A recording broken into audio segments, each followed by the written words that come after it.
Yeah. Second time, it's pretty awesome experience to be able to do and be able to bring this for these guys.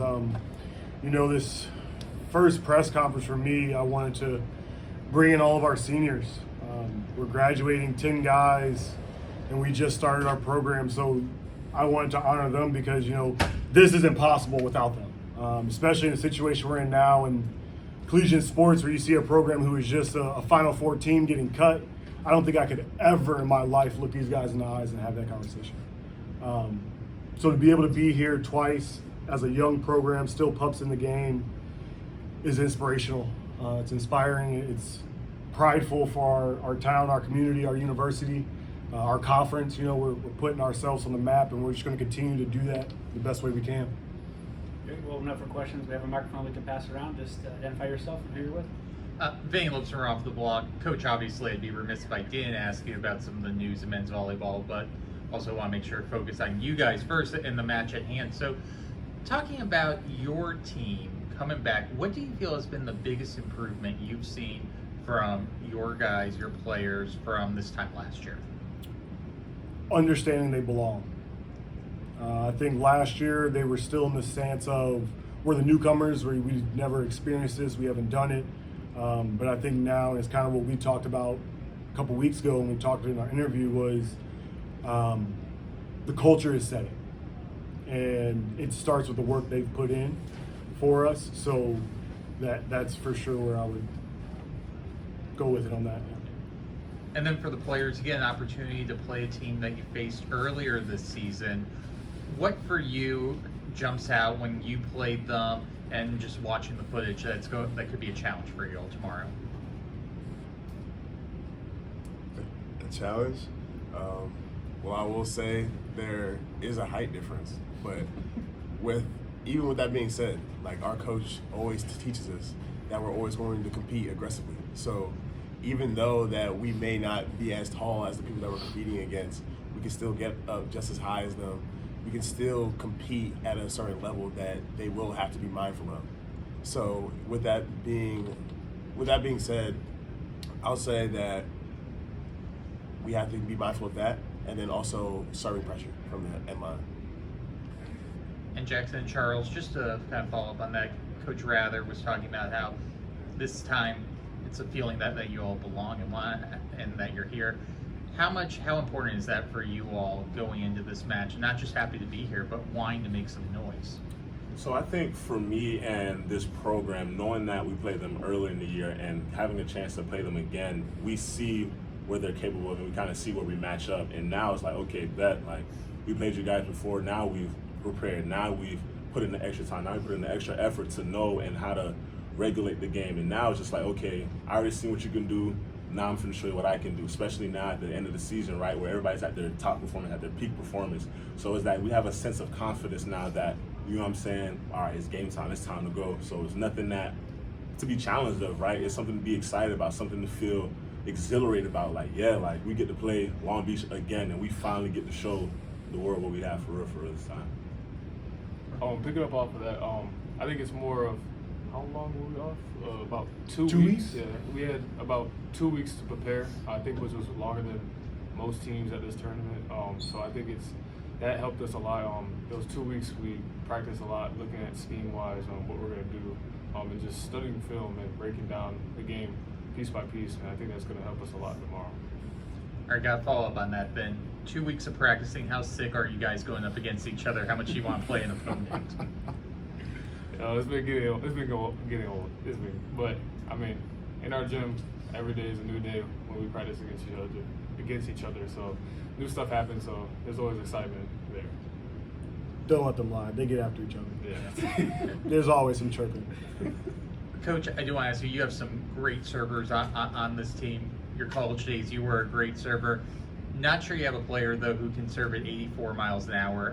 I may be wrong. How do you prepare for a player like Moni who has that much speed on the ball? You play great defense. That's the simplest way. He's not serving the ball; he's attacking the ball. Right? You're playing defense and serve receive at that point. So it's more so mindset of like, you're not going to be perfect. So don't try to be perfect, and let's just give ourselves a ball we can fight with. Like Zay talked about, like we do a lot of work in the outer system because we know in the men's game and collegiate, 80% of it is out of system, right? Especially now where you have guys serving 80 miles an hour, 84 miles an hour. It's getting tougher to keep a perfect pass where you're in system a lot. So it's just having the mental stability and relief that I don't need perfect. Coach, 11-0 to end the season, 12-0 in conference play. What is so special about this program that you continue to build? Can I let them answer that? Because they lived it, right? It'd be hard for me to answer, but I'll definitely let them go on that first. I'll say the biggest thing is culture, right? Coming in as a first-year program back in 2021, we have a group of young guys that's just now stepping in the big dogs leagues of, you know what I'm saying? Dang, like, how can I navigate? How can I be the best player I can be? And then the second year, we're slowly starting to figure things out. And then the third year, boom, we came in, won our first SIAC championship. And the next year, boom, win it back-to-back. It's all about the culture and bringing 12, 13, 21 guys together and having them realize that I have your back, you have mine. We're stepping on this court together. Whatever you do, I got you, bro. I'm backing you up. Even if I mess up, reach out to me. Even coaches, as just an early practice before, was mainly talking about how have each other's backs because we're all we have. And having a 12-0 season shows the testament of how if my man go down, somebody going down with him. If 2 men go down, 4 coming down with them. And whatever the other side is going against, whatever the opponent is going against, it's like it doesn't matter because we have to worry about ourselves. We have to worry about, as long as we stay together, it'll be a whole different story for us. Do you guys want something? Like pick up on that, I think it's just us believing in not only ourselves but our teammates as well. I think that played a big role in that, and just believing in the culture, like you said. If not everybody is 100%, like stuff like that can't happen. So I think that's what helped us in the long run. Also in our last year and this year was just believing in ourselves and believing in our guys next to us. I'll say just based off what both of them were saying, and then also understanding when we're going into practices and when we're going into games, like there's going to be days where not everybody's at 100%. And when you're really intertwined, like Kev was just saying, like with that culture, once you're intertwined with everybody else that you're on the court with the blood, sweat, and tears, and you recognize when somebody's not at their peak, you're able to step in without them having to even ask you. And that's really like ties into how we're really close with each other and how we're actually a family, because when somebody doesn't even have to ask to say, hey, I need you to come in, step in real quick, and like pick me up, like help me out. That's when you really start to realize how everyone's so close and how everyone is actually there looking out for you. Not just, when you scoring a point, but what happens when you get blocked and the ball goes straight down and everybody's making noise. Like that one teammate that steps in and says, hey, we good. Like we finna turn around and get it back. So I think that really ties into what we have as a culture for our own team. And to hop on that, what are you most excited for playing in the Valley Center once again back-to-back NCAA tournaments? I'm looking for a different outcome this year. That's the main goal. I'm most excited for. That's a good question. Can't be like first. I say we're mainly excited about. I say for me personally, I say we're excited to show what we have. Like not even just on the court, but on the bench as well. Just having that energy, not even lighting up the gym, but lighting up the players on the court.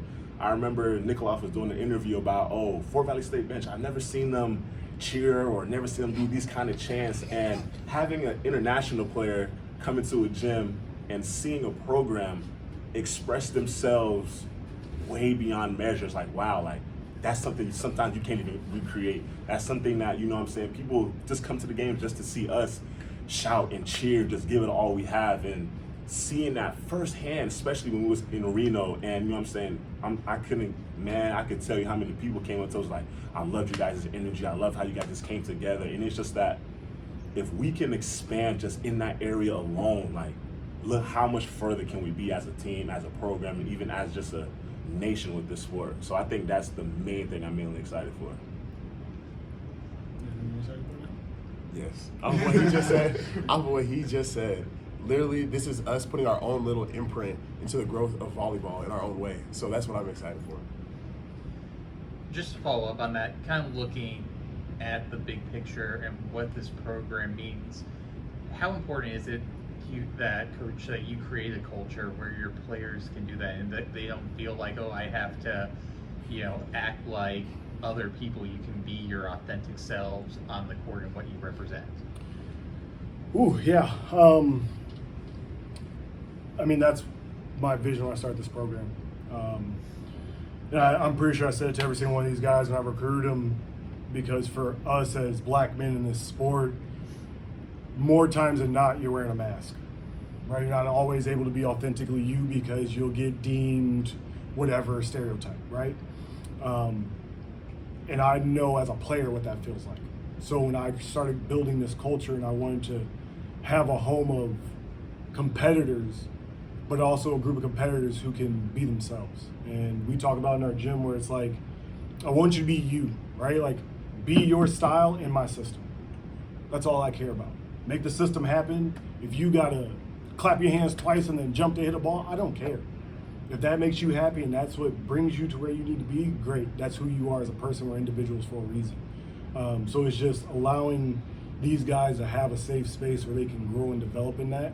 But on the same tip of it, like, if they're all being fake, none of them are growing as people with the people they relate with the most, right? They see these guys so much on a day-to-day, and if they weren't real with one another, his growth wouldn't happen because he didn't get to experience Zay to the fullest.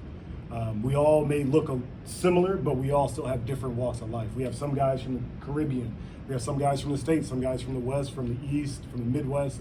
So they're all still learning from one another. They all have different walks of life that they come from, different uniqueness about them that they bring, and I love it because it adds into our program and what we do. Matt, for the players, I do want to ask, see you're wearing the shirt showing your support for Grand Canyon State. Just want to give you a kind of open platform opportunity to just kind of talk about the news that hit last week and just what's your thoughts and kind of the state of college men's volleyball right now? I would say, even though it's just, I've heard like some people's opinions of saying, oh, it's just one school, but that's not the point. The point is the representation that it holds in the sense of how we're trying to grow this sport. We're trying to grow the popularity, and we're trying to grow the impact that it has on many people, those that are younger than us, those that we've never even met. Just looking into it from the perspective of me coming from Winter Park Volleyball Club and looking at the younger kids that will say, oh, dang, Zay, like, I see you playing out in college now, or I see that you're doing something that I really aspire to do for myself. And there was plenty of kids that weren't even named when the program was canceled that literally had plans to go to that school, and they had to find out through an Instagram post. So when you think about that in the lives that that's impacting for people for in such a quick span of time, for something that they had planned for the next 4 years of their life, that it really just goes into the aspect of how this sport goes beyond just being on the court. It goes beyond just hitting a ball, just blocking a ball, just passing it. It goes into the aspect of how it carries into everyone's lives. Literally, without this sport, I would have never met this man. I would have never been impacted by the school that I went to, the culture that we were literally just speaking about. I would have never met my teammates. So to think about how that program's canceled, you have to think about the players that we haven't even met yet, that we haven't even seen, that had so much potential and capabilities, that are now struggling to see where they might go. So I think that really ties into how we all have to come together in support of trying to revitalize that and try to continue to grow our sport. I think that in addition to that, we know that we're heading in the right direction, because if there was no adversity to it, then how would we truly grow? If everything was just easy and just given to us and we immediately went to the top of the stage as men's volleyball, then we wouldn't have any stories to tell to all the people that are newly introducing themselves into the sport. So I think this is just an opportunity for us as a community to all come together and really just stand up for what we all believe in and be united.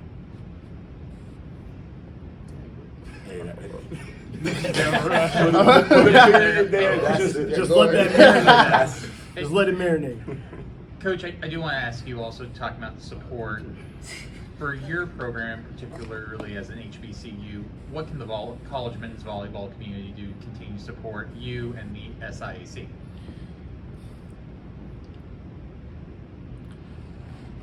I think the best way to do it without being too brass is live up to the words you say. You say you want to grow the game, grow the game. You say we don't want more GCUs to happen, well, we need more bigger programs to come to our smaller programs, and not the other way around. We don't have this large budget. Hell, I don't even think we have the budget GCU got cut with. So, like, you're trying to get us to go to certain places, and that's not realistic for the time being. Is it going to be like that forever? No. But for the time being, when someone's trying to start something, giving them that hand is always better. And I never want anything free. We will always work and earn everything we get in this life, and we talk about that in our gym every day. We earn it. Nothing's ever given. So I think for me, it's being more of an advocate. These guys put in the same work, they put in the same blood, sweat, and tears, and yet they're looked at less, right? Same thing of coming to the stage. They had to win their conference. That's still a feat at hand, but yet they still don't get the love and respect. They do everything else the same, but just because they don't have a big name and a big tag of a school, they don't get the same love or look. And I don't think that's right, because I truly believe these two young men are great players. I think they get some acknowledgement, but I think they get lost a lot. And for me, that is frustrating, because as a man of color, you get pushed aside a lot. And in a sport where you're the minority, even more so, and then you have a team where it's majority you and you're still pushed to the side, that makes you kind of feel in the same way you've been feeling, right? It makes you kind of that angry black man that you don't want to be, in a sense. And just piggyback off that a little bit, I know that there's been talk possibly D2 one day maybe splitting up, forming their own championship. Obviously, a little bit of an easier path to winning an NCAA championship. Don't have to go through Long Beach, but you'll get the experience of this. Correct. How do you as a coach kind of look at that situation and what you would like to see? That's tough. Because I was talking to one of my guys about the other day, like, well, would you try to go D1? I was like, I don't think they're going to allow that. Because I don't even think John Hopkins for lacrosse is allowed to play D1 lacrosse anymore. Like, they're a D3 program. So I don't know if you're able to do that, but I also think if that were to happen in 4 or 5 years, Fort Valley has a great spot. I think it allows Fort Valley to become even more so of a household name. It allows us to kind of start to shine some more. And, Jay Hosick, a great friend of mine, said it on the Volleyball Weekly, where he's like, Larry's building a UCLA of the South. And I laughed at it, but I was like, we have the same colors. Yeah, we're close to it. We're trying to build something great like Skates did, but to be able to have that, and if we did move into a D2 situation, I think that becomes more realistic. And winning a national championship at any level is respectable. I think just for our hearts and what we want, like everybody else, right, is you want to get that D1. Because as a D2 school, the trials and tribulations you had to fight against compared to what your D1 counterparts are getting. So that piece of cake will taste a little bit better than if we got it at a D2, but it's still cake. All right, and one final question for me. It's media day, so you get one off-the-wall question for the players. What's your favorite book? Do y'all read? The Bible. I used to read a lot of Diary of a Wimpy Kid. Manga? I don't have manga, no good. I can't. My mind blinked. My mind blinked. Rich Dad, Poor Dad. Rich Dad, Poor Dad. I know him. I know some of my players. Coach, how important is an organization like First Point that spent so much time and resources in building programs and offering opportunities to schools that may not have these programs yet? How important is First Point? They're hugely important. We wouldn't even be a program if it wasn't for First Point, right? I think First Point does a great job getting things started, getting things going for a college level to a high school level, and I think that is kind of a slap in the face to them with GCU, right? I'm sorry I bring it back to it, but You know, you talk about starting things, and now we're getting to a point where high school boys volleyball is on the upswing, right? A heavy upswing. And now these schools and high schools are doing it because kids want an opportunity to continue to play in college. And now we're saying in the college level, well, hey, we got all these kids coming in, but we don't want that sport anymore. So now we're going the opposite direction of what we were just doing. You had more colleges with less high schools, now you're getting more high schools with less colleges. In college, we're supposed to be for who? The kids. But now it's becoming more about a money machine than it is what we came to do. Like, it does not make sense to me. It's appalling, it's disgraceful, it's disheartening. When you have an organization who works their butt off tirelessly day in and day out in philanthropy to get money for programs, to get money for high schools, to get money for these colleges, and then you drop the program. When you're a for-profit, money isn't a problem for you. So what was the true point of cutting a sport? Ending an opportunity for another kid that this organization is starting. It makes no sense. So first point is everything for this sport right now. They are doing a wonderful job being pioneers and pushing the men's side because not many are doing it. Really, no one is doing it, right? I think you guys are doing a wonderful job in the social media aspect because exposure is everything, right? They don't know if they don't see it. But they're doing a lot of boots on ground work that keeps young men like these finding homes. And that's why I'm more thankful for First Point, because without them, these guys would never have had a home. They probably would not have found a program. I think some of them would have still found a home, but I don't think majority would have had that opportunity. And I know guys in our program are thankful for it. You know, we have 4 guys from the state of Georgia, and Georgia still isn't a sanctioned sport, right? And Georgia has 7 collegiate programs. It's crazy. You have 3 D2s and 4 NAIAs. Yet we have nothing sanctioned in this high school section. And let's keep it a buck. States love money. They love keeping state money. State money in the state. You have 7 programs in your own state, and you're not offering it to keep your state money in the state. Think about that, right? And then you look at them and you say, well, maybe they're not wrong. Because you have a college that just dropped it, and they were in the Final Four. So maybe it's not on the upswing like we thought. Now we're working backwards. Now we're going in the opposite direction where we were trying to. So, First Point, keep rocking it. Keep doing what you're doing. Wade knows he always has me on a call.